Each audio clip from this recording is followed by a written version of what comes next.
Good morning. The Subcommittee on Water, Oceans, and Wildlife will come to order. The subcommittee's meeting today to hear testimony on 9 bills related to coastal resiliency and water supply reliability. Under Committee Rule 4F, any oral opening statements at hearings are limited to the chair and the ranking member. This will allow us to hear from our witnesses sooner and keep members on schedule.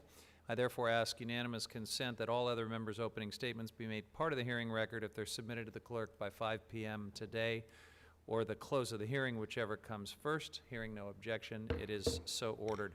I'll now recognize myself for 5 minutes. I want to welcome everyone to this hearing where we're going to examine 9 bills, including several that will help communities prepare for climate change. It's long overdue for Congress to pass legislation that addresses climate change, and today we're going to discuss some real solutions for coastal resiliency and water supply reliability. Over 40% of the United States population lives in coastal shoreline counties. Many of today's bills provide coastal communities with innovative tools to address climate change's impacts on their safety, economy, livelihoods, and recreational activities. I hope we can have a productive conversation about these bills that should merit bipartisan support. Over half the members on this subcommittee represent coastal districts. They know as well as I do that the impacts of our changing oceans and extreme weather are already upon us. If you don't believe me, all you need to do is visit some coastal towns and talk to residents. I have the unique pleasure of representing about a third of the California coast, from the Golden Gate Bridge to the Oregon border. But all of this coast will be and has already been impacted by climate change. Impacts of harmful algal blooms, for example, caused by warming waters, have cost fisheries in my district hundreds of millions of dollars. Our iconic kelp forests have been dying off at an unprecedented rate due to increased ocean temperature. And in Humboldt Bay, in the northern part of my district, we expect to experience the highest rate of sea level rise in all of California. The reality is that if we keep living on the coast, which we would like to do, we have to do more to help our coastal communities prepare. Coastal resilience strategies include investing in nature-based infrastructure to attenuate coastal hazards, providing resources to states so they can develop adaptation plans, and preserving our working waterfronts. All of these options are presented in today's bills. Several of the bills present solutions within the framework of the Coastal Zone Management Act, or CZMA. Mr. Kilmer's Tribal Coastal Resiliency Act recognizes the disproportionate impacts of climate change on indigenous communities, and his bill provides a funding source to help tribes build coastal resiliency and protect their cultural land. Ms. Norton's District of Columbia Flood Prevention Act adds the district to the CZMA, and this will help them deal with extreme flooding events like the one that occurred just a few weeks ago. Mr. Carbajal's Coastal State Climate Preparedness Act creates a grant program to fund coastal state adaptation plans, and it will help states plan, mitigate, and adapt to climate change. Ms. Pingree's bill, the Keep America's Waterfronts Working Act, aims to protect coastal access for water-dependent businesses, including commercial and recreational fishing, aquaculture, and boat building. I found NOAA's testimony about some of these bills to be contradictory. On the one hand, the agency wants credit for the good work it's already doing on coastal resiliency. On the other, the President's budget proposes to gut or eliminate key funding for some of these same programs, including the CZMA, and as some of the witnesses here will attest, these bills only scratch the surface of the efforts that we need to address rising sea levels and other coastal resilience issues in the near future. So we need to be doing more, not less. In addition to CZMA programs, we'll address Mr. Pallone's Living Shorelines Act. This bill provides an incredible opportunity for communities to install living shorelines that not only protect coasts from storms, but also sequester carbon, improve shoreline stabilization, and provide important habitat for fish and wildlife. Mr. Mast's bill, the South Florida Clean Coastal Waters Act of 2019, is designed to help South Florida deal with recurring harmful algal blooms. We'll also have an opportunity to hear about 3 bills focused on improving our water supply reliability, obviously crucial as we prepare for the water supply challenges brought on by climate change.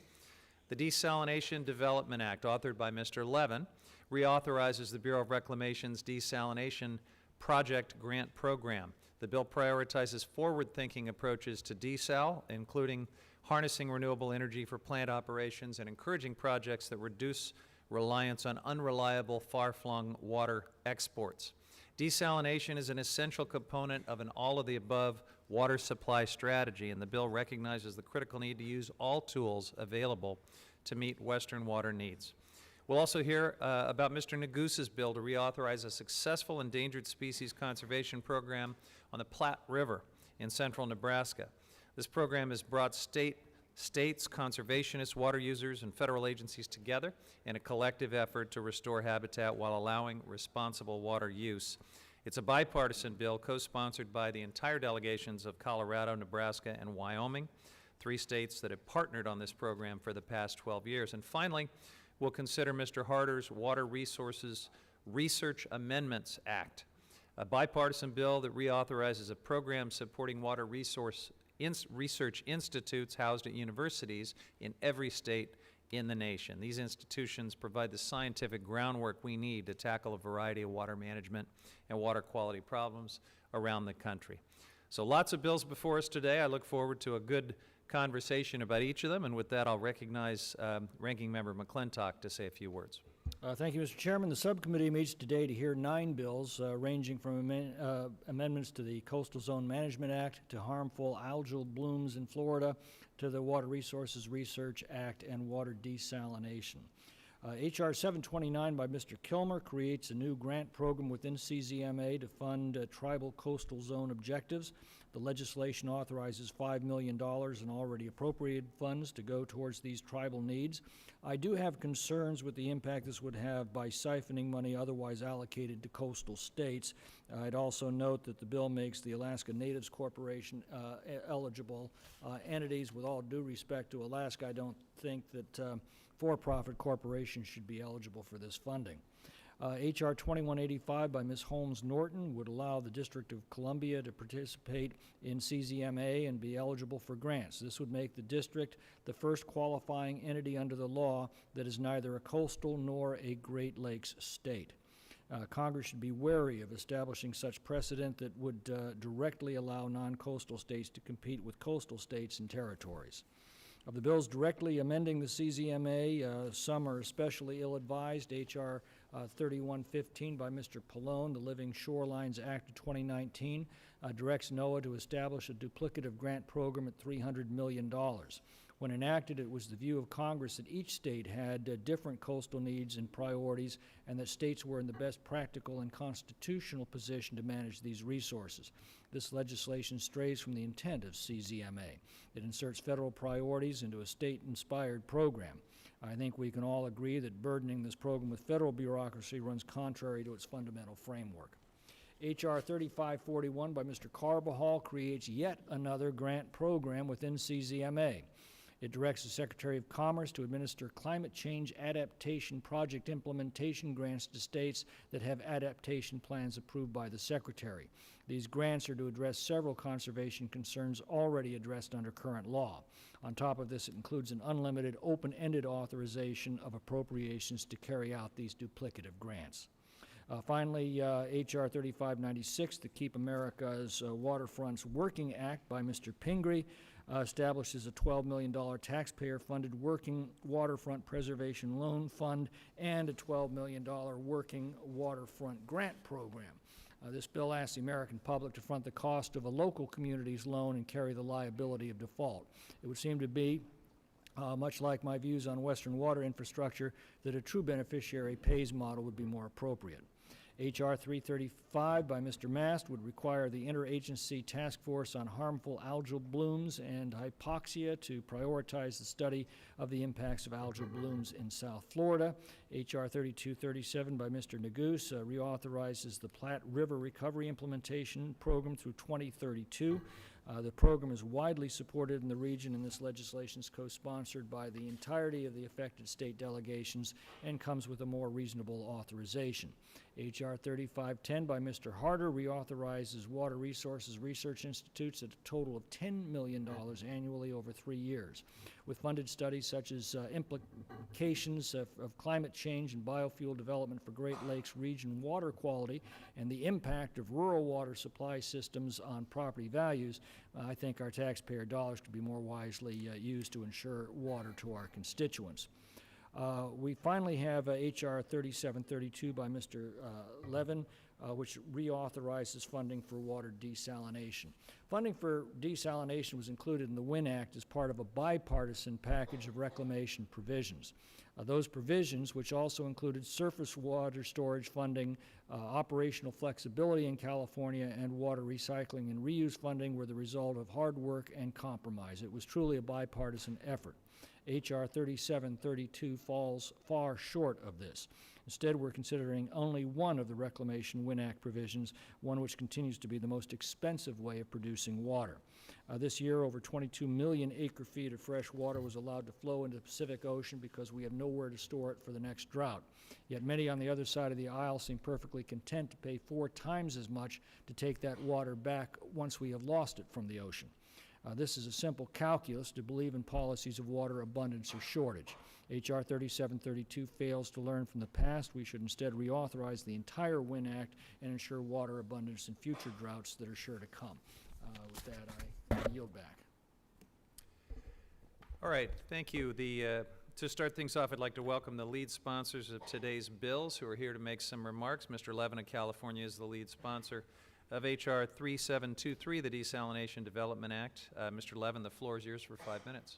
Thank you, Chairman Huffman. I appreciate you holding today's hearing. I'm particularly pleased that my Desalination Development Act is being considered this morning. As the Chair knows well, Southern California does not have adequate local water supplies to match its large population and economy. So our region has historically been reliant on water imported from Northern California and the Colorado River. These imports have been the lifeblood of our region, and they're incredibly important. But with the changing climate and growing populations, we need to maximize our existing water supplies while also becoming more reliant on local water sources. Water recycling is key for the first piece of that equation, and I'm pleased to support Representative Napolitano's Water Recycling Investment and Improvement Act, which has already received a hearing before this subcommittee.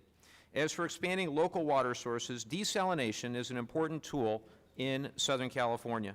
That's why my Desalination Development Act would reauthorize the Water Infrastructure Improvements for the Nation Act, or WIN Act, desalination grant program at $260 million through 2024. In my district, we have 2 projects that are set to receive funding under the original authorization for this grant program. One is the expansion of the Mission Basin Groundwater Purification Facility in Oceanside, which treats local brackish groundwater to provide 15% of Oceanside's water supply. They're doing a great job in Oceanside. The expansion funding under the WIN Act Desalination Grant Program will help generate nearly 900 additional acre-feet per year. The second project set to receive funding is the Doheny Ocean Desalination Project, which will produce up to 5,300 acre-feet per year of new local potable water. The project has been developed the right way. And I should know, I live right down the street, and I see it every morning when I drive down the hill, substantial community engagement. As a result, it's going to include subsurface slant wells, which are ocean water intakes that better protect marine life because they're located beneath the ocean bed. During the third panel, the subcommittee will hear from Rick Shintaku, the General Manager of the South Coast Water District, the district responsible for developing the Doheny project, and I'm grateful to them for being here today. Rick has 25 years of experience as a civil engineer working on water systems, and his insight into today's legislation will be very valuable. My bill incorporates much of the cutting-edge technology that the Doheny project is in the process of implementing because I feel that adding funding to the desalination grant program alone isn't enough. We also need to ensure that we're funding projects that maximize efforts to protect coastal ecosystems and minimize greenhouse gas emissions. In addition to providing $260 million, the Desalination Development Act would require that projects funded under the Desalination Grant Program are consistent with relevant state environmental laws, including California's Desalination Amendment. The Desalination Amendment requires projects to take an environmentally responsible approach, and I've structured my legislation so that the most ambitious version of the amendment will apply should the state decide to update it. Additionally, the Desalination Development Act will prioritize funding for projects that maximize renewable energy use and energy efficiency, reduce imported water supplies from threatened ecosystems like those in the Sacramento-San Joaquin Delta, and for ocean water desalination projects, utilize subsurface intakes and technologies that dispose of brine in the most responsible way possible. These provisions are key to unlocking the full potential of desalination. I'd like to thank Chair Grijalva and again Chair Huffman for working with me to develop this legislation, and I look forward to continuing to work with committee leadership to advance this bill. Thank you, and I yield back. Thank you, Mr. Levin. Appreciate your work on that bill. We will next hear from Congressman Neguse of Colorado. He's lead sponsor of H.R. 3237, the Platte River Recovery Implementation Program Extension Act. Mr. Neguse, you have 5 minutes. Thank you, Mr. Chairman, for holding today's hearing and for giving me an opportunity to discuss my bill, H.R. 3237, as you mentioned, the Platte River Recovery Implementation Program Extension Act. In short, this bipartisan bill would reauthorize a successful program that has harnessed the collaborative efforts of those in my home state of Colorado, along with our neighbors in Nebraska and Wyoming, as well as conservationists, water users, and federal agencies. The program is widely regarded as a success story, securing water and habitat that helps provide a path towards recovery for endangered species, including the interior least tern, the piping plover, the whooping crane, and the pallid sturgeon. The whooping crane population in particular has more than doubled since the program's inception, from 237 in 2007 to more than 500 counted just last year. And the Fish and Wildlife Service stated back in 2013 that it would consider taking the interior least tern off the endangered species list entirely, due in part to the work of this very important program. The program partners have secured 12,000 acres of habitat and 90,000 acre-feet of water per year, but they are not done yet. They still have plans to secure additional land and water so that they can meet their goals to promote species recovery. They also plan to do the science necessary to make informed decisions about how to manage the habitat in a way that best promotes species recovery. While the habitat area is located in central Nebraska, it has major implications for us in Colorado. The program provides ESA compliance needed to ensure that the species are not impacted by water use upstream. And that would obviously include cities, especially in our growing Front Range in Colorado, or to provide reliable water for northeastern Colorado's highly productive agriculture economy. This committee has received 21 letters of support for the legislation from environmental groups, municipal water providers, irrigation districts, and even a joint letter from the governor of Colorado, the governor of Wyoming, and the governor of Nebraska, the three partner states. And with your permission, Mr. Chairman, I'd like to enter these letters into the record. Without objection. This, in my view, really is one of those win-win programs that needs to continue. That's why I was able to get 10 bipartisan colleagues to sign onto this bill. So the entire House delegation of Colorado, the entire House delegation of Nebraska, and the entire House delegation of Wyoming, one member, as you all know, so that the program's good work can continue for another 13 years. So I thank you again, Mr. Chairman, for the opportunity to testify on this act, and I look forward to moving the bill through the legislative process. And with that, I would yield the remainder of my time.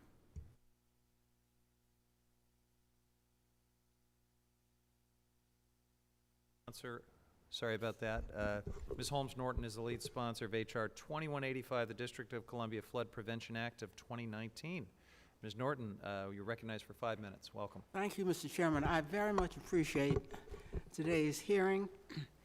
What I'm going to be testifying on should be of interest to everybody in this room. The bill would amend the Coastal Zone Management Act of 1972 to include the nation's capital in the definition of coastal state. Our bill would correct an apparent oversight in the omission of the District of Columbia and would make the district eligible to receive federal funding and provide oversight for federally issued permits, facilities, and actions that affect the coastal waters of the district. Mr. Chairman, this capital sits on 2 rivers. The district urgently needs the protection of the CZMA because of serious flood risks that currently affect federal assets, residents, businesses, and yes, the Congress itself.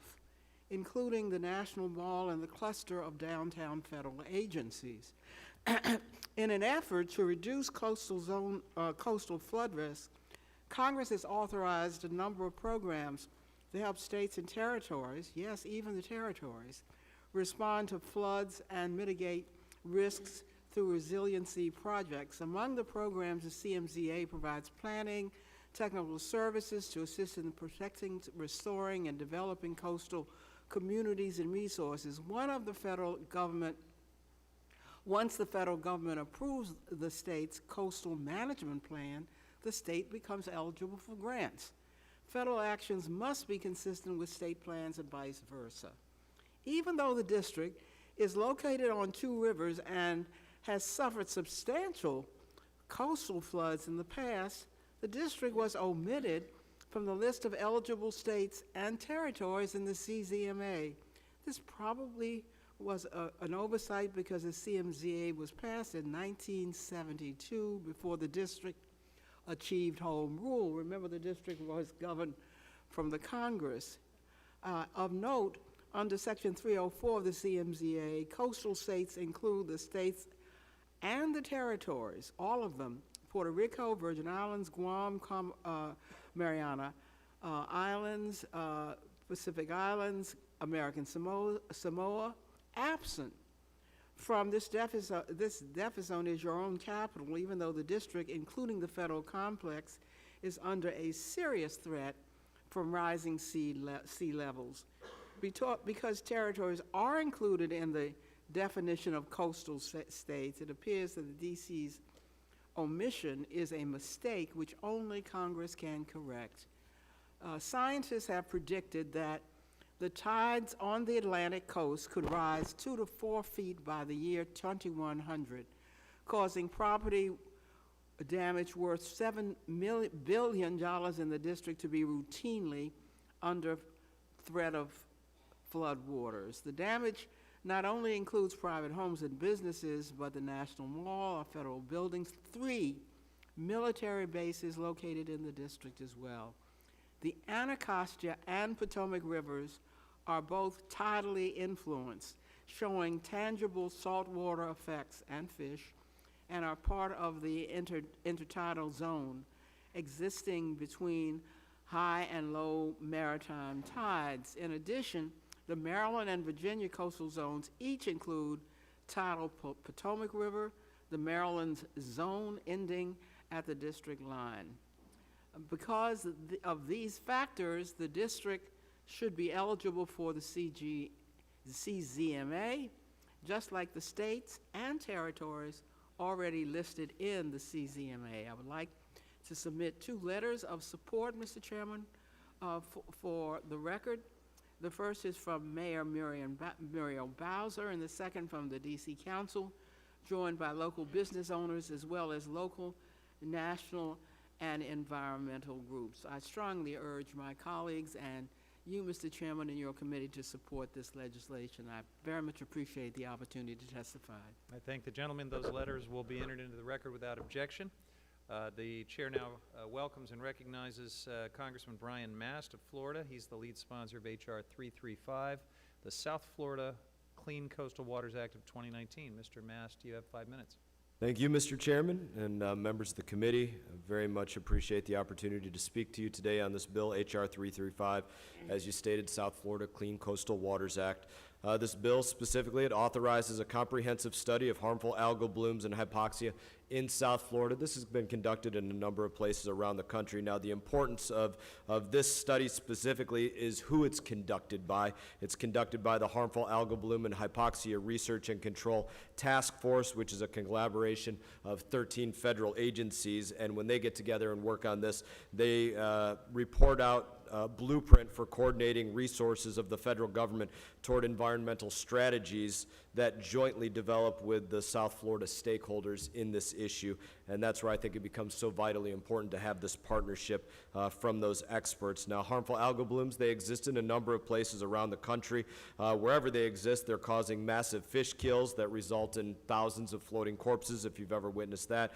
Contaminated water, which poses serious health effects in a number of different ways, can often can cause putrid air, which can cause respiratory issues for a number of different folks. Now, this is the number one issue that I work on hands down, and I work on it largely on the Committee of Transportation and Infrastructure, which is one of my committees. 2 weeks ago, the Transportation and Infrastructure Committee had the Army Corps of Engineers testifying, and the general in charge of the Corps of Engineers did testify that for decades now, and this was the first time to have such an admission, the Corps of Engineers had knowingly discharged enormous quantities of toxic, harmful algal bloom-laden water from a lake central in Florida, Lake Okeechobee.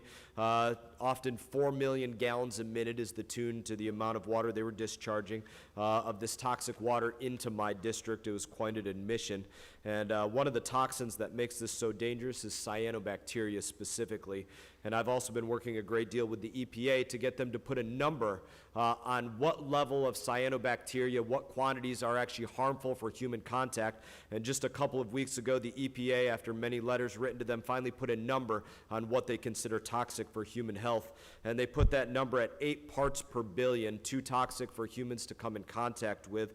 To put that into perspective, last summer and most summers for the last several decades, my district has been receiving water to the tune of 495 plus parts per billion of cyanobacteria. This happens nearly every year now across South Florida. The traumatic result of harmful algal blooms, they impact so many different places of our lives. They cripple our economy, where obviously we are a peninsula surrounded by water, lost fisheries, lost tourism, lost real estate dollars, devastates our environment, resulting in dying ecosystems across my district and many other areas. The Everglades are on life support as a result of this. It threatens health of families, kids who come in contact with this water. I was at the EPA yesterday, and when I spoke to them about how they came up with this 8 parts per billion standard, they stated very specifically that they take into consideration the amount of time that the smallest, less weighted people, our kids, are in that water, how much time they're in that water recreating. That's something that they absolutely took into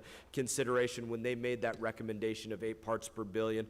So it's not without a great deal of thought. Now, for many in South Florida, this is the number one problem, is improving our water quality in this peninsula of Florida. And since the establishment of HBARCA in 1998, the Interagency Task Force has been conducting these assessments. We've been very proud of that work. Florida Senators Rubio and Scott have partnered with Representative Soto and myself to introduce this bipartisan bicameral bill and authorizing the task force to focus attention the next assessment on South Florida. And it's in that I'm pleased to invite you all today to support this legislation. I thank you for the opportunity to speak on this. It passed the Science, Space, and Technology Committee yesterday unanimously, and I ask for your same support here, and thank you for the time today. Thank you, Mr. Mast. Thanks for your good work there. Congressman Derek Kilmer of Washington, welcome to the subcommittee. Derek is the lead sponsor of H.R. 729, the Tribal Coastal Resiliency Act. Mr. Kilmer, you're recognized for 5 minutes. Thank you, Chair Huffman, and Ranking Member and the members of the committee. I want to thank you for holding this hearing and providing the opportunity to testify today in support of H.R. 729, which is the Tribal Coastal Resiliency Act. This is a simple bipartisan bill that recognizes tribal sovereignty by amending the Coastal Zone Management Act to allow tribal governments to directly compete for coastal zone management grants instead of requiring them to petition states to prioritize their projects. That parity is essential given the severe challenges that tribal governments face in implementing coastal and shoreline measures that support public safety, public access, and cultural and historic preservation. Unfortunately, tribal communities lack access to the necessary resources to protect their citizens and cultural landmarks from changing landscapes and weather events. Persistent flooding, mold damage, tsunami threats, and coastal erosion put schools serving tribal youths and community centers serving elders at risk, not to mention important cultural sites that date back generations. Unfortunately, these threats can't be adequately addressed by tribal governments alone. The federal government must uphold its trust responsibility.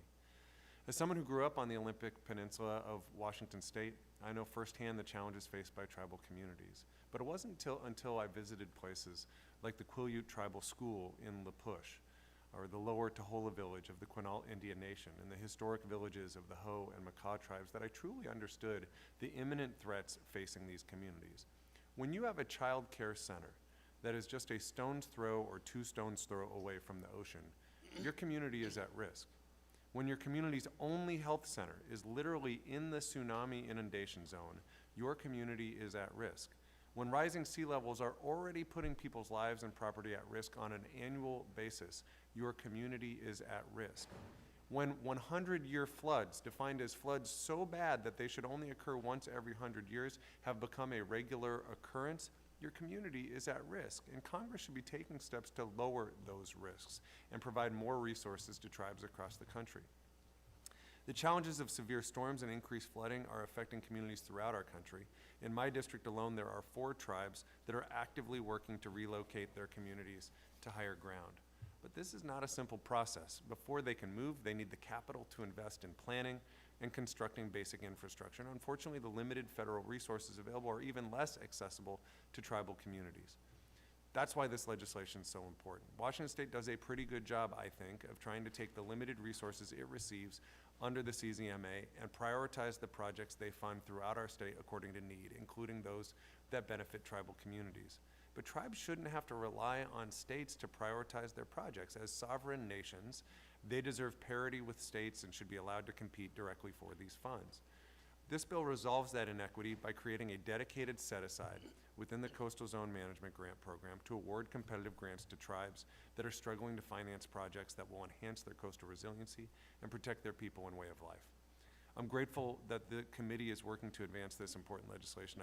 I think the chairman, I want to thank the chairman for his attention to these important matters. And I also want to thank President Fawn Sharp of the Quinault Indian Nation for taking a red-eye flight last night after a 10-day-long canoe journey to testify today. I think that underscores just how important this legislation is to the people she represents and to the people I represent.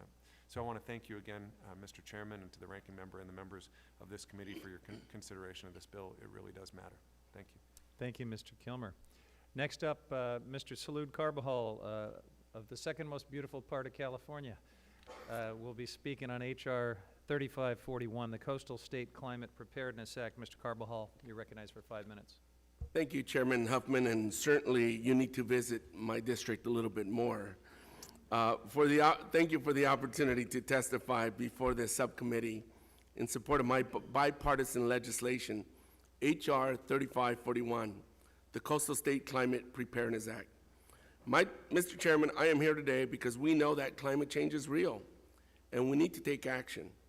Nearly 97% of climate scientists agree that the Earth's climate is warming due to increased greenhouse gas emissions in the atmosphere. We also know that climate change is real because millions of Americans are currently experiencing the effects of this crisis. We are seeing extreme weather events on a massive scale. Wildfires have become year-round in the West, flooding is prevalent in the East, dangerous heat waves are becoming the norm, not only throughout our country, but across the globe. It is imperative that communities begin to plan for this new reality. Coastal communities like mine are at the forefront of this crisis. The city of Santa Barbara expects sea level to rise by over 6 feet by the end of the century.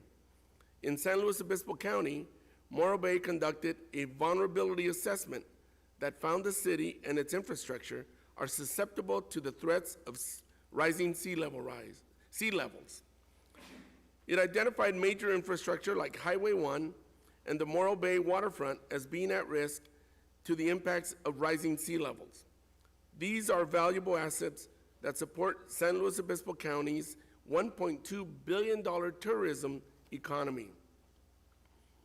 Dealing with the impacts of climate change puts a significant strain on all of our coastal communities throughout the nation. Currently, coastal counties account for 39% of the United States population and produce $6.6 trillion in gross domestic product. It is important that we start planning now for the harmful impacts that climate change will have on our communities and our local economies. We know that it pays to be prepared. That is why I have worked with Representatives Francis Rooney and Representative Brian Fitzpatrick to help address this problem. We introduced this bipartisan legislation, H.R. 3541, the Coastal State Climate Preparedness Act of 2019, because partisan politics should not get in the way of finding good solutions to this issue. The Coastal State Climate Preparedness Act would help coastal states plan and implement climate change mitigation strategies to prepare for sea level rise and other impacts. This program would provide grants to coastal states to voluntarily modify their current coastal management plans to address climate change impacts. Additionally, states could use these grant funding to implement strategies that help them adapt to climate change, such as identifying areas of greatest risk and developing performance measures to protect infrastructure and coastal ecosystems. We all know that climate change poses a significant threat to our public health, infrastructure, and economy. We also know that there are bipartisan solutions that we can take as policymakers to address this crisis. We have a moral responsibility to act now. Failing to act will only mean that the impacts of climate change will intensify, and we will be leaving the world worse off for our children and grandchildren. I will continue to work with my colleagues on both sides of the aisle to move this legislation forward. Thank you again for the opportunity to testify in support of this very important legislation, the Coastal State Climate Preparedness Act. Mr. Chairman, I yield back. Thank you, Mr. Carbajal. The chair now recognizes Shelley Pingree of Maine, here to speak on her bill, H.R. 3596, the Keep America's Waterfronts Working Act. Ms. Pingree, you're recognized for 5 minutes. Thank you very much, Mr. Chair. Thank you to you and the ranking member and to all the members of the committee for giving me the opportunity to testify today about my bill, the bipartisan Keep America's Waterfronts Working Act. Throughout my time in Congress, I have advocated for the needs and priorities of coastal communities and those who use our working waterfronts. I'm grateful to have the platform to discuss this bill with you today. Like me, I know many members of this committee hear regularly from their constituents who make a living on the water. Whether they are boat builders on the West Coast, recreational fishing guides in the Gulf of Mexico, or commercial fishermen and aquaculture business owners in New England, the refrain is always the same. Water-dependent businesses from coast to coast need our help. They want us to preserve access to the working waterfronts that make their livelihoods possible and keep our coastal economies thriving. Last year, the National Oceanic and Atmospheric Administration, NOAA, reported that the ocean and Great Lakes economy directly supports more than 3 million jobs and contributes more than $350 billion to the nation's gross domestic product. But this infusion of revenue, jobs, and business opportunities will only continue if we invest in the nation's coastal infrastructure. In Maine, our lobster industry alone contributes $1 billion per year to the state economy and supports 4,000 jobs throughout the state. This is on top of the dockside value of lobsters brought home by fishermen, which totaled $484 million in 2018. Maine's aquaculture industry is growing rapidly. Right now, it generates $138 million for our state's economy each year, as well as $56 million in wages and nearly 1,100 jobs. Boat building is another of our state's oldest industry, and it is directly tied to the success of the coastal economy. Maine has nearly 80 boat building businesses employing approximately 1,400 workers, with wages totaling about $59 million a year. Our fishermen and seafood harvesters in Maine are deeply concerned about the future of their industries. They see climate-driven changes in our oceans every day. Shifting species ranges, shrinking fish stocks, acidifying waters, heightened storm surges, the list goes on. When fishermen can't rely on their past experiences and hard-earned knowledge of their local waters, it makes fishing much more difficult. Unfortunately, fishermen and other traditional waterfront users are now coming up against another challenge. Across the country, working waterfronts are rapidly disappearing under pressure from incompatible development. And once our working waterfronts are gone, they are almost always gone forever. When our fishermen have to grapple with losing fishing wharves, seafood processing and auction facilities, and other essential infrastructure in addition to challenges of fishing in our changing oceans, it puts the survival of our coastal communities and economies at risk.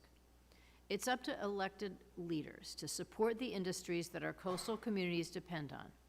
At the state level in Maine, we created the Working Waterfront Access Protection Program in 2005, which has funded projects at 25 working waterfronts since its building. This year, 6 projects have received grant funding throughout the program. Among the recipients are fishing co-ops, coastal municipalities, and fishing wards. At the federal level, we can support the great work that the states are already doing by giving them access to funding and other resources. We don't need to duplicate that effort, but we can provide more resources and tools for our state to preserve coastal economies. With this in mind, I've been proud to work across the aisle with my colleagues, including Congressman Whitman of Virginia, to create bipartisan solutions that can work for all of our coastal communities. This bill, the Keeping America's Waterfronts Working Act of 2019, would amend the Coastal Zone Management Act to create competitive loan and matching grant programs dedicated to working waterfront preservation and improvement projects, as well as preserving public access to the coast. $12 million would be authorized for each program. The bill would let states allocate funding to eligible local governments, nonprofits, and fishing co-ops. We chose to include both grant and loan funding sources after discussion with local stakeholders who explained the benefits that both kinds of financing options would have for them. It would also establish a working waterfronts task force within the Department of Commerce to identify the needs of coastal communities related to changing environment, marketplace pressures, trade barriers, and other threats. The programs contained in this bill are voluntary, meaning each state can choose to act on this opportunity or not.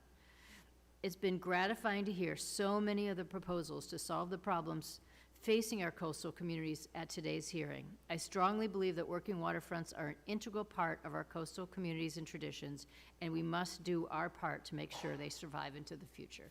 Thank you very much. Thank you, Ms. Pingree. We're so used to saying the phrase working waterfronts that when you invert those 2 words in the title of the bill, it becomes quite a tongue twister. It's just not fair. Thank you. And thanks to all the members for great bills representing coastal districts around the country, and one good bill on the Platte River from our Highlander, Mr. Nagoose of Colorado. We appreciate your testimony, and we'll now ask our 2 administration witnesses to come up for the second panel. So thank you. Can you send me information on your bed and breakfast? Because someday I want to consider that if I go out there. We would roll out the red carpet if you came.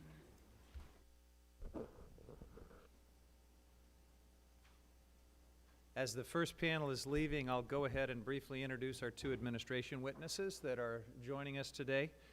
First, from the National Oceanic and Atmospheric Administration, I'd like to welcome back to the subcommittee Rear Admiral Timothy Gallaudet. Admiral Gallaudet is Assistant Secretary of Commerce for Oceans and Atmosphere, and also Deputy NOAA Administrator, where he oversees the wet side of NOAA's programs and policies, including oceans, coasts, and fisheries. He previously served 32 years in the United States Navy, most recently as Oceanographer of the Navy.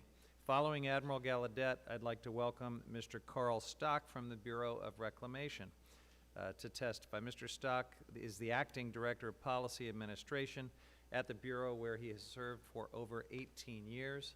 Thank you both for your public service. Thank you for being here today. We look forward to learning more about the administration's work on these issues, and I now recognize Admiral Gallaudet for 5 minutes. Chairman Huffman, Ranking Member McClintock, and members of the subcommittee, thank you for the opportunity to testify today regarding several coastal resilience bills. Our nation's coastal zone is vital to the well-being of our country. It is home to nearly half of our nation's population, supports important habitats and natural resources, and is essential to our economic vitality. Our ocean and Great Lakes economy employs nearly 3 million people, more employees than telecommunications, agriculture, and building construction combined. The Trump administration is expanding jobs and the well-being of coastal communities through NOAA's Blue Economy initiatives. We are providing better and more timely information to mariners through precision navigation, increasing the economic competitiveness of our hardworking fishermen through regulatory streamlining and cracking down on illegal, unreported, and unregulated fishing. We are also improving the process to issue permits for marine aquaculture, expanding ecotourism and recreation at our national marine sanctuaries, and exploring the vast resources of our exclusive economic zone through NOAA's Ocean Exploration Program. For example, working with the state of Maryland earlier this month, we designated the first national marine sanctuary in nearly 20 years at Mallows Bay, where I personally kayaked around the 100 shipwrecks of World War I-era vessels. In addition to bolstering the nation's blue economy on our coasts, NOAA's weather and climate initiatives, such as the Earth Prediction and Innovation Center, enhance coastal resilience. These initiatives are improving our hazardous weather and seasonal to subseasonal prediction capabilities to better prepare coastal communities for weather and climate-related challenges. We are also working with other agencies to assist coastal organizations and individuals by making more federal data available in fulfilling the President's National Ocean Policy. I'm excited about what we have accomplished so far and look forward to more achievements. NOAA appreciates the intent of the bills that are the subject of the hearing today. And we also appreciate the subcommittee's attention to ocean and coastal issues.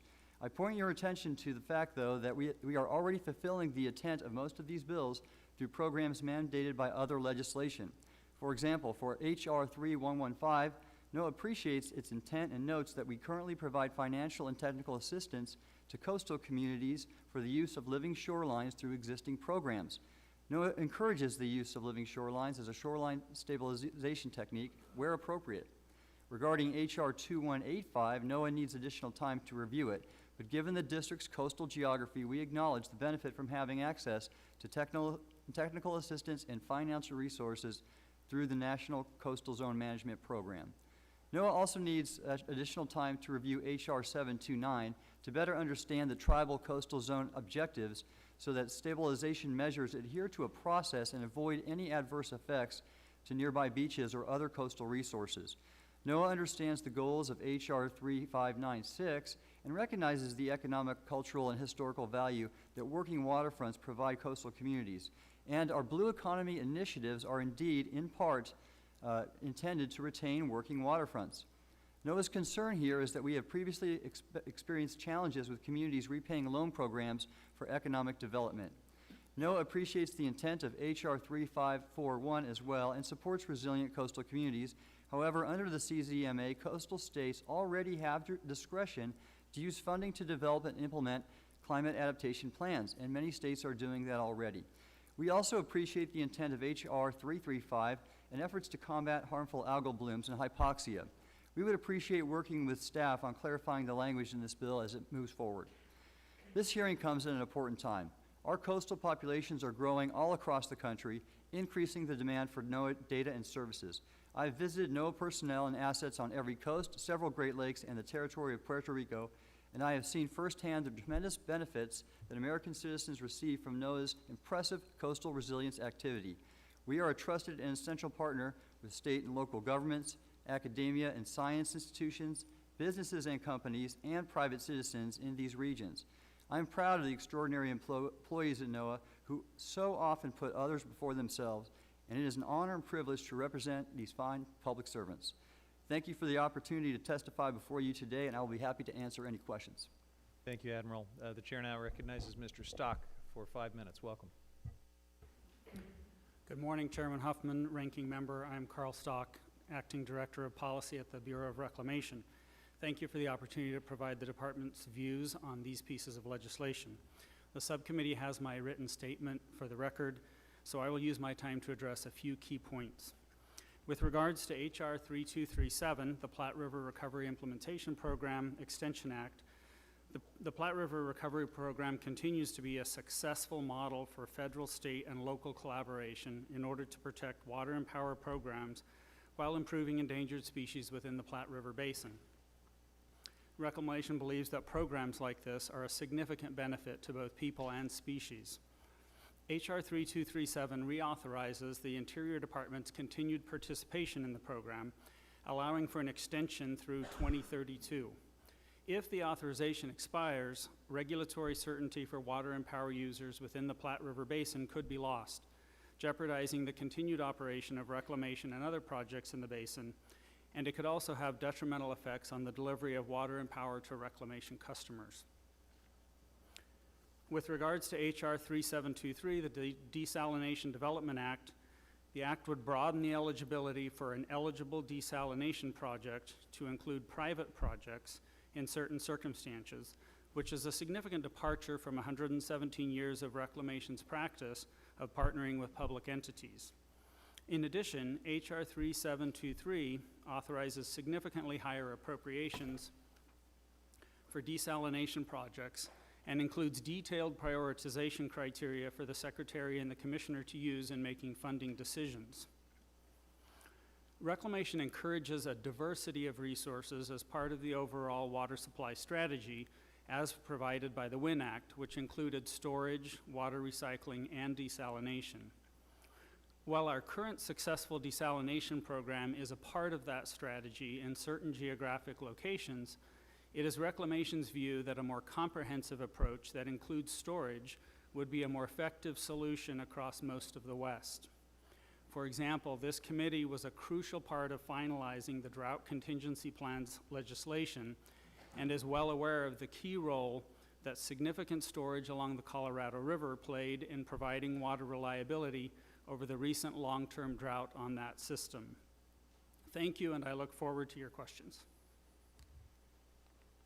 Thank you very much. The members will now have 5 minutes each for questions, and I will start by recognizing myself for 5 minutes.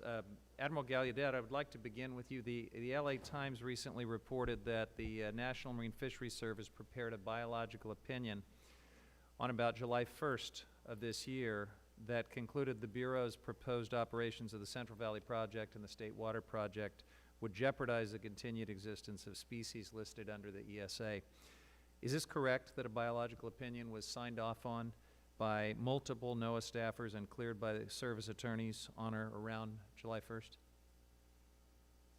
No, we have not completed that biological opinion, Chairman Huffman. We are still in the process of revising it, and we I understand you haven't completed it, but my question's very specific. It was reported that a draft was completed and signed off on by staffers and cleared by service attorneys. Can you confirm that? I cannot confirm that, Chairman. I can only tell you that our regional administrator has been overseeing the process for some time. And Is it your testimony that that is false? I can tell you that our regional administrator has been overseeing the development of the opinion, and we determined that we needed more time to improve it, I need to and cover we are some going to questions complete here, it Admiral. by So August 30th. Please, I'm going to be very specific. It's a yes or no question. Is that true or false, what was reported about a draft biological opinion being completed and signed off on by those identified staff members on or about July 1st? True or false? Chairman Huffman, I can only tell you that we continue the process of revising it, and I'm getting a narrative, but I'm not getting an answer. It's a really answerable question. It's very discreet. Did that happen or not? You would know. No, Chairman Huffman, I'm not overseeing the details of that opinion development. I'm expecting to see the final peer-reviewed product August 30th. So you're not going to give me an answer? I can only tell you that I expect the final opinion to be completed August 30th. All right, I have to assume that there is some basis then for that reporting, given that. It's further been reported that this biological opinion draft was prepared by over 20 NIMS scientists and attorneys. I mentioned they determined that there would be jeopardy to listed species, and now Paul Souza, the Regional Director of the U.S. Fish and Wildlife Service, has convened a federal strike team composed of staff from Reclamation, as well as Fish and Wildlife and NIMS, to amend, to make changes to that biological opinion. Sources are quoted saying that he is rejecting the work of professional staff, resource experts, and that his mandate is seemingly to do whatever it takes to make sure the fisheries services, including your agency that you oversee, do not issue a jeopardy opinion, no matter what the actual impact is. If there's any truth to that, I think Mr. Sousa has some explaining to do.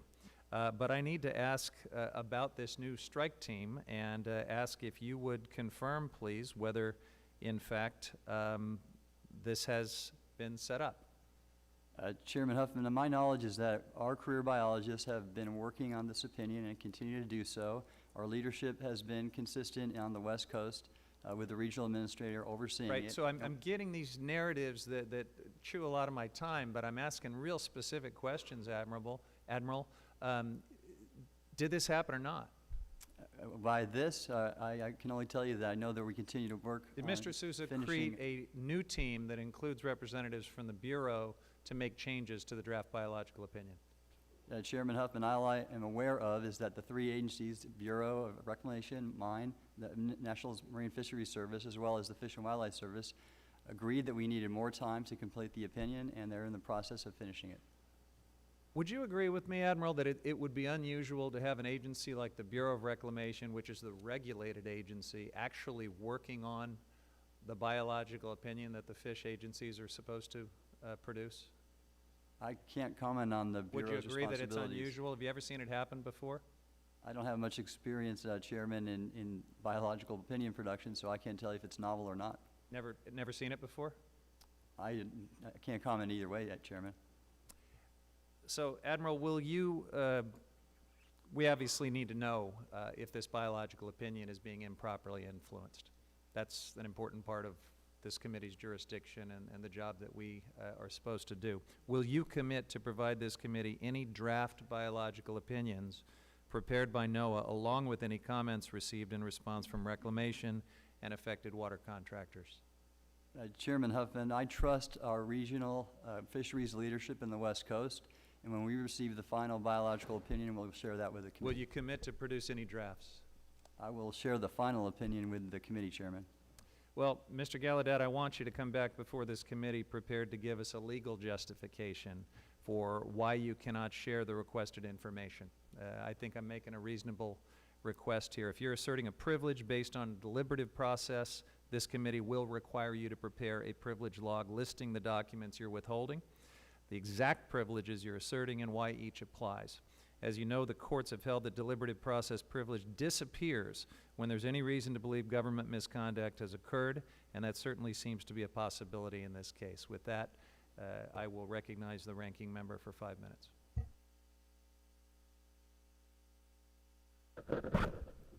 Thank you, Mr. Chairman, and I want to thank the panel for appearing here today. I have a couple of questions for Mr. Stock. What happens to the Platte River Recovery Program once the 2 remaining milestones are achieved? Thank you, Ranking Member. Once the milestones are achieved for the first increment, and those are the milestones that are talked about in the reauthorization bill. After those are completed, the program would remain in place to continue studying and monitoring the species. And it's a significant component of that is that the knowledge that's gained during this first increment and the milestones that are included in that will provide a sound basis for structuring a potential second increment if necessary for 2033 and beyond. Could you expand on Reclamation's concerns with the prioritization list required in H.R. 3723 and how that could limit participation? Thank you for the question. I can do that. Given the wide-ranging list of priorities in the bill and the lack of direction on which of those priorities are most important, it's quite possible that the scoring system that's mandated by the bill would favor some states over others. And a couple of examples, Section 3C4 would prioritize the California projects over other states because it is focused on the Sacramento-San Joaquin Delta, so other states would not get any of the points that might be awarded under that particular criterion. A couple of other examples, subsections C1, 2, and 3 on drought, state funding, and ESA would favor some states over others in ways that are both predictable and unpredictable. And depending on the weighting of each of the criterion, this could significantly affect the funding possibilities for each state. Admiral Gallaudet, in your testimony, you state that under current law, coastal states have the discretion to use funding for many of the purposes that would be addressed by H.R. 3596. Can you expand on this? Yes, Congresswoman, if I can ask you, which one's 3596? It's Representative Pingree's bill. Working waterfronts. Yes, Congresswoman, we can. We believe that our current programs are currently doing much to fulfill the intent of that legislation. For example, our Digital Coast program provides quality data to users on working waterfronts. Our National Marine Sanctuaries support economic development through their tourism and recreation activities, through some of their science, And then, of course, we have our habitat restoration program, which is restoring critical habitat, which is important for coastal communities and their continued development. So I believe we have a really robust posture in supporting working waterfronts. In your testimony, you state that NOAA has concerns with this bill, specifically related to this program being outside its core mission area. Can you expand on those concerns? Oh, yes, Congresswoman. We specifically are referring to the loan elements of that bill and its nature of being really an economic development kind of intent. And so we have experienced, or we've seen from another act, the Coastal Energy Impact Act, that some loans are still haven't been paid for several years, repaid. Thank you, Mr. Chairman. I yield back the balance of my time. Does Mr. Graves have any? You are recognized for 5 minutes, Thank you, Mr. Chairman. as long as you don't talk about red snappers. Oh, I'm sorry, I yield back. No, thank you, Mr. Chairman. I appreciate the opportunity to chat with you all today, and thank you for holding this hearing. A number of the bills that are on the agenda today include expansions of the Coastal Zone Management Act. One of them in particular, H.R. 2185, would make the District of Columbia eligible for grants under the program. If you applied the criteria that would determine the District of Columbia as eligible as and effectively deemed as a coastal state, if you took that criteria and applied it nationally, where do you stop? Yes, Congressman, we have similar concerns. The district, for example, if the district were to receive funding and status to receive funding under this act, then that would really take away from coastal states, assuming level funding. The other concern we have is the fact that the district has about 29% of the land in the district would be, relevant here, and about 85% of those shorelines are federal lands. So they're not eligible for funding under this bill, so it's a very small amount. And again, then this would compete with the coastal states, and it might set a precedence, as Ranking Member McClintock said in his statement, for this being applied in a larger scale elsewhere at competition with the states. And look, certainly, I understand it's part of a watershed, right? It's part of the Chesapeake Bay watershed, which certainly is coastal and has Atlantic Ocean impacts, and I get it. But couldn't you make the same argument that Canada is part of the Gulf of Mexico watershed? Congressman, I can tell you that yes, the act could potentially set a precedent that might be difficult to achieve. Mr. Chairman, I just want to make note. Canada is part of the Gulf of Mexico watershed. Water flows downhill. It does. It does. I'm just making note. Thank you. Excepting flows uphill to money in California.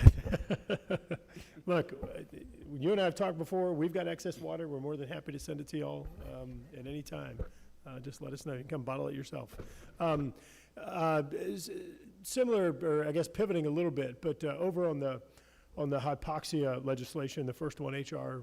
3335, I've had a number of conversations with Congressman Mast about the hypoxia challenges that they're experiencing in Florida. Certainly you're familiar with the dead zone of the Gulf of Mexico, which is actually the largest one in the country by far. And on top of that, this very area where this dead zone exists in the Gulf, it doesn't have anything to do, distinguished from Florida, it doesn't have anything to do with inputs from Louisiana. This is inputs from, again, Canada and Midwest and this largest watershed in the United States. Do you believe that we're, as a nation, that we are tackling hypoxia dead zone conditions as aggressively as we could or should, or do you think that there's some things we could be doing to improve these conditions in the growing dead zones that we're seeing in the coastal areas? Thank you, Congressman. I can tell you from NOAA's responsibilities, we're doing all that our mission requires of us, and that is forecasting, predicting, observing, and reporting the extent of hypoxia in the Gulf and elsewhere. It's not our agency's mission or scope to address the sources. We can only characterize that, and I think our scientists are doing a really excellent job at that. In Louisiana, as you know, we have extraordinary coastal land loss. 90% of the coastal wetlands land loss in the continental United States, 90% of it occurs in Louisiana. We have a number of project solutions that will help to reconnect the river system with the adjacent coastal ecosystem and help to restore those areas, help to reestablish the appropriate freshwater and saline conditions. Those include ensuring we have the right type of vegetation in the receiving areas that will uptake some of the nutrients, helping to provide cleaner, more dispersed water, thereby reducing or hopefully putting us on a pathway to eliminate the hypoxia in the Gulf of Mexico, which certainly would appreciate NOAA's improved participation in some of those projects in Louisiana. And I want to put that on your radar. And just to throw a bone to the chairman, I also can't sit here without making mention of some of our strong concerns with how NOAA has managed fisheries in the Gulf of Mexico in particular. We're seeing this continued erosion of access from the public fishers in exchange for what's happening on the commercial side, and it is especially concerning. We need to have accurate data. We need to have access to these fisheries for the public, as we have for generations, where you have more competition between rec and commercial in the Gulf than anywhere else. And just want to make sure I make mention of that, because our distinguished chairman always appreciates I would red have been snapper very conversation. disappointed. Thank you, Mr. Graves. Thank you to the administration witnesses. We're going to now move on to our panel of experts. We thank you for your testimony.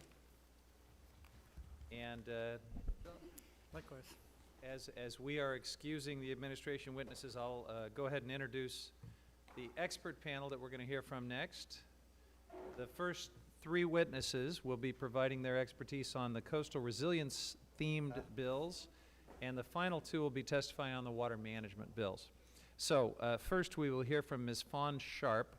She's the president of the Quinault Indian Nation in Taholah, Washington. Mr. Kilmer spoke about the arduous journey you've had recently and your efforts to get here. We appreciate your presence. Be speaking on HR 729.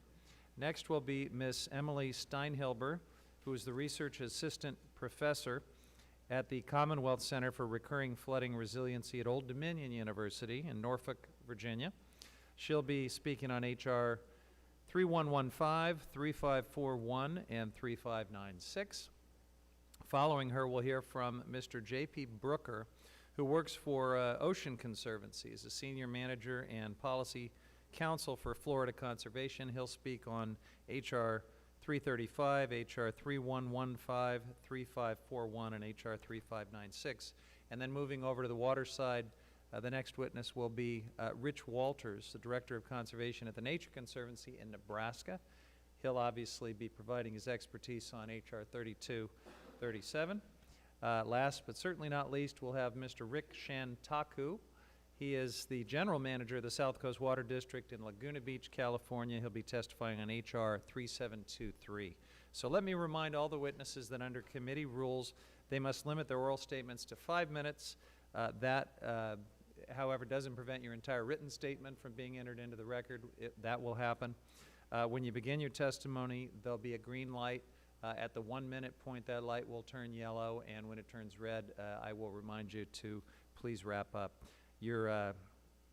This allows the entire panel to testify and get us to the member questions more quickly. So the chair now recognizes President Fawn Sharp to testify for 5 minutes. Welcome. Good morning, Chairman.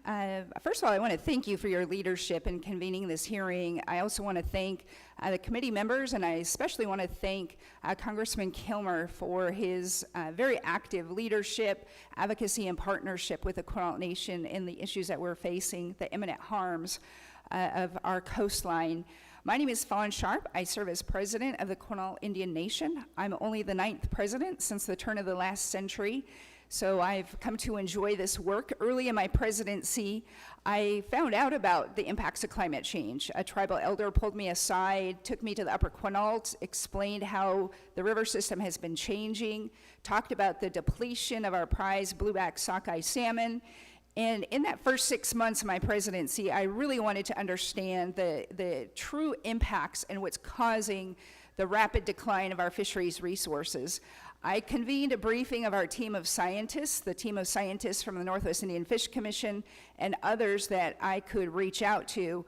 I learned that one of the main problems facing the Quinault Nation is not only the rapid decline of our prized sockeye blueback salmon, but there are many other macro-environmental issues directly facing the Quinault Nation that I would like to touch on and explain why this bill is so important to us.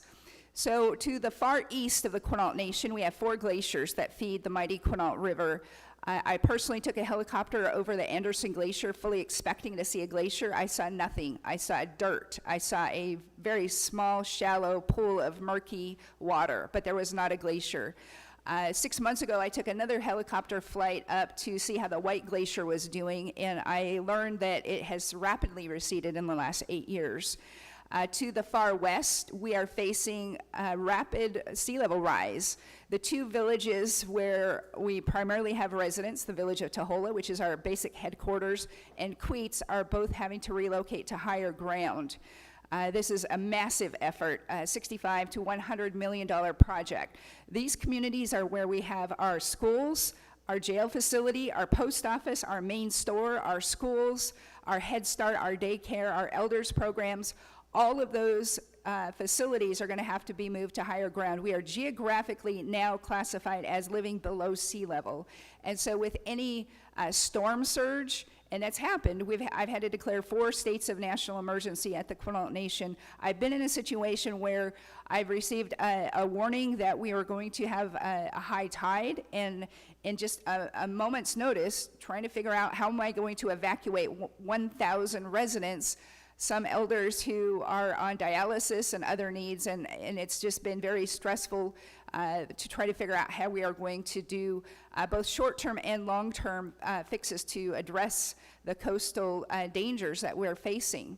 I also learned that we're in a tsunami zone. The last major tsunami occurred in the 1700s. These are significant events that are due 300 to 500 years, and we are due for a tsunami at this point, an earthquake. In the last month, we've seen earthquakes in Southern California, all the way up to Canada.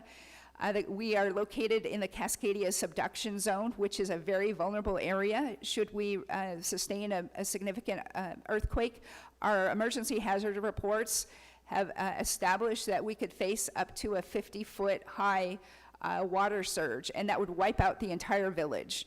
And this is a place where our ancestors signed treaties with the United States. That very place is now underwater.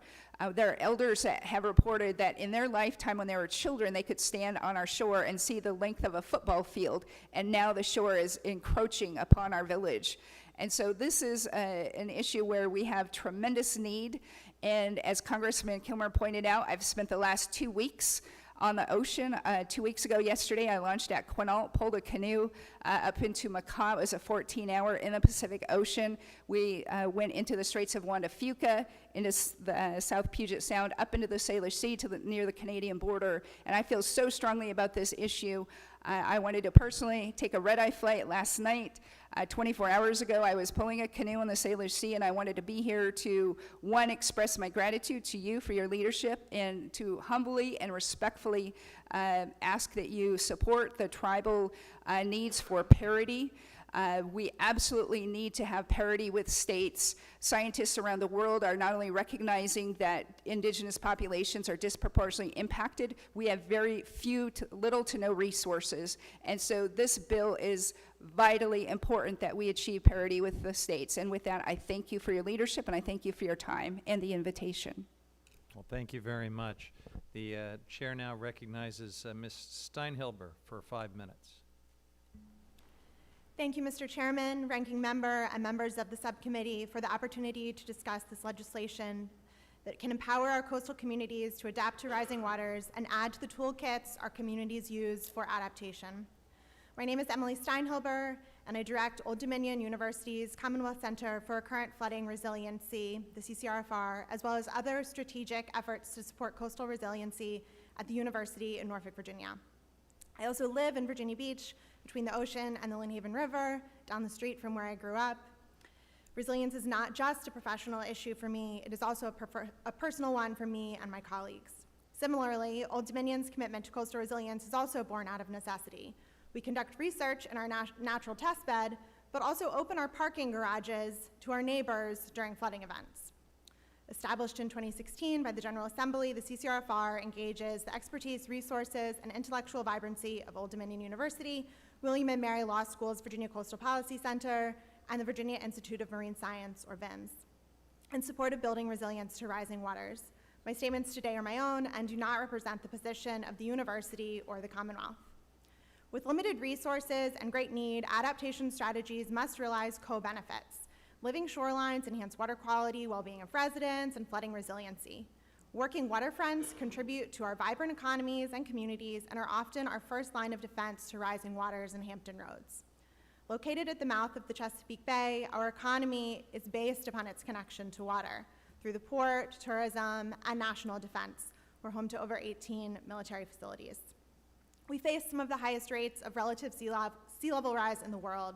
The Sewell's Point tide gauge on Norfolk Naval Station has measured 18 inches of sea level rise since 1927.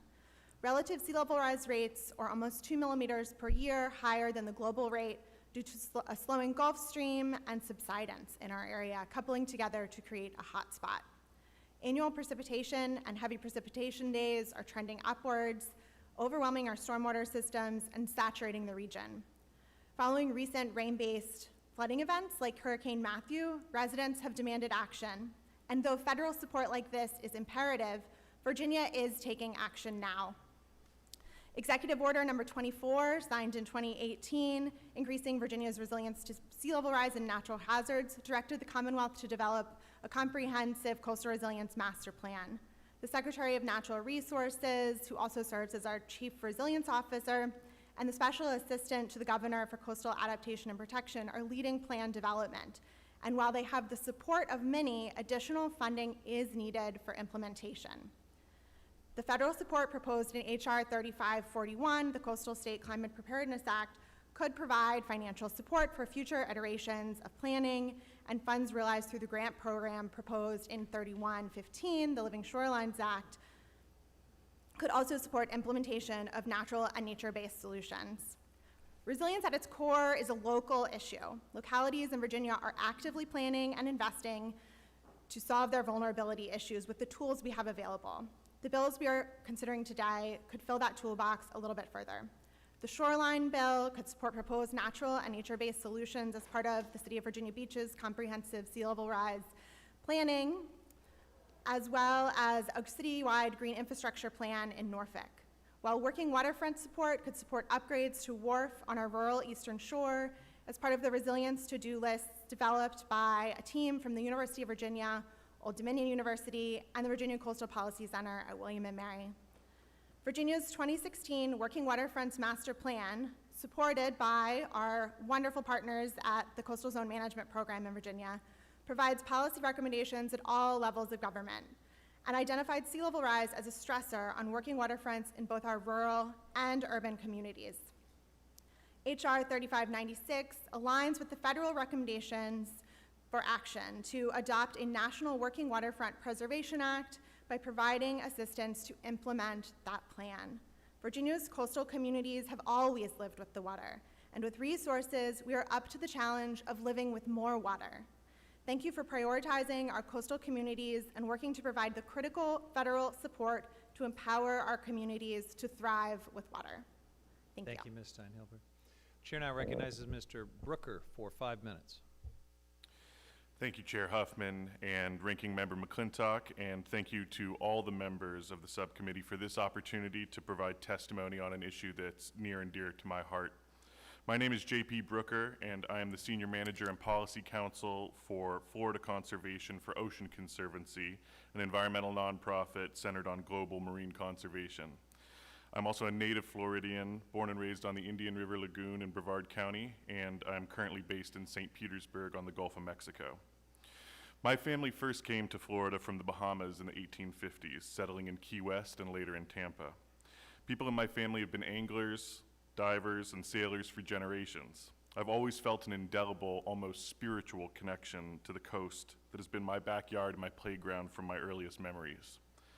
Now I'm a father to 2 little girls who love the water as much as I do, and we spend weekends collecting sea creatures for makeshift field aquariums, learning to fish, and swimming and snorkeling on Florida's beaches and in pristine springs. But our nation's coasts are special places that provide enormous benefit to human communities, not just in Florida. And Florida is no different. Although the state is unique in the length of its coastline, its peninsular shape, its low elevation, and its topography of porous limestone bedrock, the coastal environment in Florida is indicative of coastal areas around the United States. Unfortunately, these coastal communities are at a crossroads. Our nation's ocean and coasts are facing unprecedented challenges. Water quality and quantity issues and harmful algal blooms, like we've heard about today, are posing ongoing risks to waterways and coastal resiliency in Florida. Stony coral tissue loss disease and bleaching are threatening the iconic coral reefs that buffer the coast from impacts of storms. Sea level rise and sunny day flooding has become so commonplace that municipalities are now marking streets to indicate that saltwater flooding can destroy cars and property. Extreme weather events like the Category 5 Hurricane Michael that struck the panhandle of Florida just last year pose significant harm to the resiliency of coastal communities, as these storms become more frequent, more severe, more damaging to ecosystems, and more costly to human life and property. In order to protect the natural coastal environment in these special places of work and play, policymakers, like the members of this committee, must take bold action to ensure clean and abundant water, healthy beaches, thriving habitat, and resilient infrastructure in the face of coastal change. This includes the topics of 4 of the bills in front of the committee today: harmful algal blooms, living shorelines, climate change, and working waterfronts. On harmful algal blooms, we need a better understanding of the causes and consequences of and implementable action plans to address the harmful algal blooms that have resulted in massive fish kills, heartbreaking losses of manatees, sea turtles, and even a giant whale shark in Southwest Florida. On living shorelines, federal assistance is needed to help local communities prioritize the use of living shorelines as a stabilization technique to protect against coastal erosion while supporting coastal ecosystems and habitats. On climate change adaptation, the impacts from carbon pollution and climate change are touching virtually every aspect of our ocean and coasts. Policymakers at all levels must act to mitigate further carbon pollution and develop tangible action plans and projects to help communities adapt to changing climate conditions. And on working waterfronts are the backbone of coastal communities. Many coastal cities and towns, Florida towns like Mayport, Madeira Beach, Apalachicola, Cedar Key, and Stock Island, have historic connections to the maritime industry and coastwide economy. Congress should empower local communities to take action to ensure the revitalization and resiliency of these working waterfronts that are the underpinning of these communities' existence and identity. Our nation's shorelines are at an all-hands-on-deck moment. U.S. coastal communities, beaches, waterways, and wildlife are precious, unique, and in grave need of help and protection. Residents of coastal communities want action, and we want Congress, alongside fellow citizens, businesses, state and local lawmakers, to do everything they can to push these bills forward. Thank you very much for your time today, and I appreciate working with you in the future on ocean and coastal issues. Thank you for your testimony. Mr. Walters, you're recognized for 5 minutes. Welcome. Thank you. Chairman Huffman and members of the subcommittee, thank you for the opportunity to participate in this hearing about the Platte River Recovery Implementation Program Extension Act. I want to thank Representative Neguse for introducing H.R. 3237 and all the other representatives from Colorado, Nebraska, and Wyoming for co-sponsoring the legislation. Their support for collaborative water solutions in the Platte River is critical and appreciated. My name is Rich Walters, and I am the Director of Conservation for the Nature Conservancy Nebraska chapter. The Nature Conservancy is proud to be a partner in the Platte River Recovery and Implementation Program and has been since its inception. I represent environmental entities on the governance committee of the program and am here to express strong support for H.R. 3237. I have been involved with the implementation of the program for the past 12 years and have spent my entire career working on Platte River management issues. This program has been one of the nation's most successful adaptive management programs to address the needs of people and endangered species. We have seen much progress over the past 12 years, and now we need an extension to continue making progress for this important natural resource. The Platte River system arises in the mountains of Colorado and Wyoming, crosses the state of Nebraska, and empties into the Missouri River on Nebraska's eastern border. The Platte River in Nebraska provides critical habitat to 4 endangered or threatened species: the whooping crane, least tern, piping plover, and pallid sturgeon. It is also a major staging area for migrating sandhill cranes and habitat for numerous other species. The Platte River also irrigates millions of acres of farmland, provides water to cities such as Denver, Colorado, Casper, Wyoming, and Lincoln and Omaha, Nebraska, as well as numerous smaller cities and towns, and also provides water for power plants. The Platte River Recovery and Implementation Program is a collaborative effort between the federal governments, states, public power districts, and local irrigation districts, conservation organizations, and other stakeholders. The program's goal is to assist in the conservation and recovery of habitat for the Platte's endangered and threatened species and to help prevent the need to list additional species. It also helps provide Endangered Species Act compliance for new and existing water use without the need of litigation. Since the program began in 2007, it has achieved 8 of 10 milestones identified as measures of success in the 2006 final Platte River Recovery and Implementation Program document. The program maintains an organizational structure that ensures appropriate federal, state, and local stakeholder involvement and is one of the only species recovery programs in the country that has successfully completed a full loop of the adaptive management cycle. This provides scientific learning to the Governance Committee to improve decision-making. Within the target stretch of the Platte River, the program currently protects in excess of 12,000 acres. It has provided a substantial increase in nesting habitat for terns and plovers and roosting habitat for whooping cranes. Since 2007, the number of tern and plover breeding pairs has doubled within that target stretch. During the same time period, the whooping crane population more than doubled, and use of the Central Platte as migratory stopover habitat increased steadily. Despite these gains, continued investment in land and water acquisition and management is needed to ensure long-term success. The Governance Committee unanimously agreed that a 13-year extension of the program and additional funding will provide the time and tools necessary to meet remaining program milestones and investigate the scientific relationship between program management of water and the response of those target species to those management actions. H.R. 3237 is vital to keep the Platte River Recovery and Implementation Program functioning as a marquee example of a collaborative approach to providing benefits to endangered species and their habitats while allowing other beneficial use of our water resources. I strongly urge your support for H.R. 3237. We appreciate your leadership to ensure a healthy Platte River that can meet the many needs of our communities. Thank you for this opportunity to provide this testimony. I look forward to any questions. Thank you very much. The chair now recognizes Mr. Shintaku for 5 minutes. Welcome. Right. Thank you, Mr. Chair, ranking member and subcommittee members. It's an honor to be here today. My name is Rick Shintaku. I'm the general manager for South Coast Water District in South Orange County. I'm pleased to share just a bit of information about our project through a PowerPoint presentation. With me is Mark Donovan, program manager from GHD Consultants. Our board of directors, Bill Green, Dennis Erdman, Wayne Rayfield, Rick Erkeneff, and Doug Erdman, are also convey their appreciation to this committee today. Through their leadership as a public municipal water agency, we believe that we are obligated to do right by the regulatory agencies, do right by the environmental community, and do right by our ratepayers. As such, developing an environmentally responsible project will translate to our district utilizing fairly innovative, environmentally superior concepts such as slant wells. Hence, cost and risk are concerns by our ratepayers and our potential partner agencies in this project.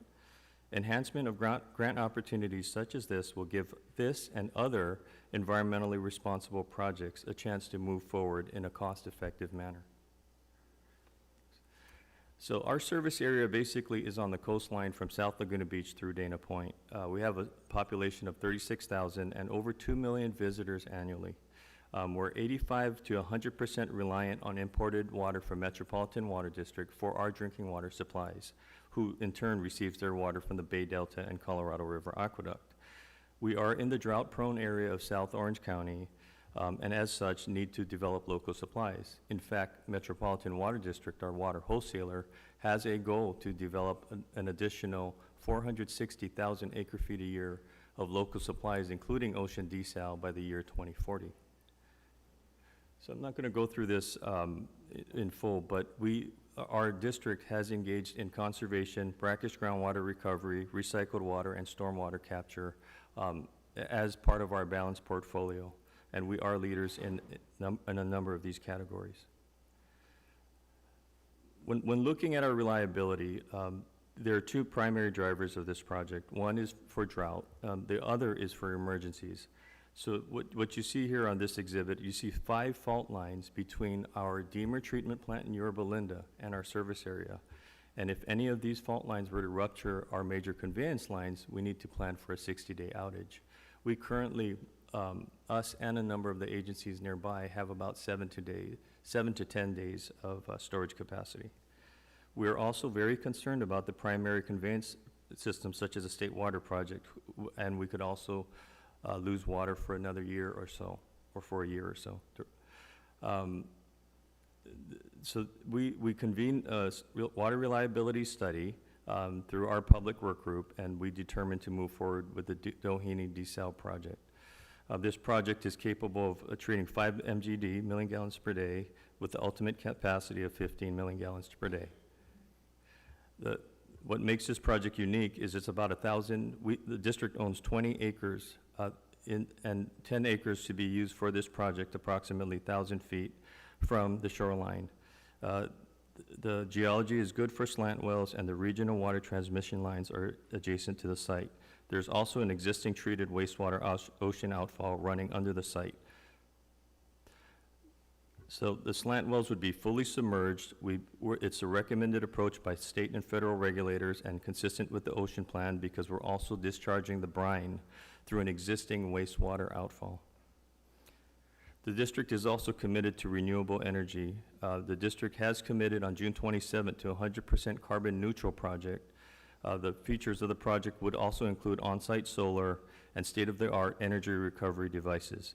We'd also are looking into natural gas fuel cells and waste to energy, and have dedicated approximately a ½ acre for research and development and alternative energy on the site.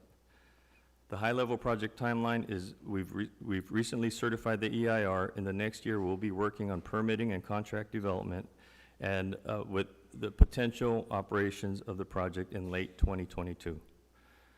This chart shows the cost effectiveness. If we were to realize $20 million in federal funding and the $10 million in state funding, the cost of the project would be nearly the cost of met imported water.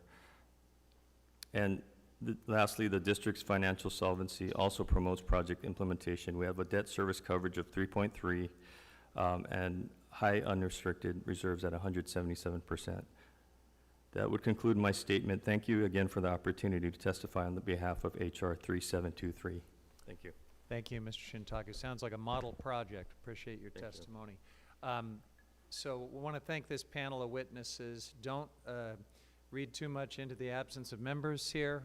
We've got a bunch of different hearings going on, and members unfortunately couldn't be here for questions. But we want to thank you for your valuable testimony, as well as the previous witnesses. The members of the committee may have some additional questions for you that we'll ask them to present in writing, and we'll ask you to respond to those in writing. Under Committee Rule 3.0, members of the committee must submit those questions within 3 business days after this hearing, and then the record will be held open for 10 business days after that to allow you to respond. If there's no further business before the committee, without objection, we stand adjourned. Thank you.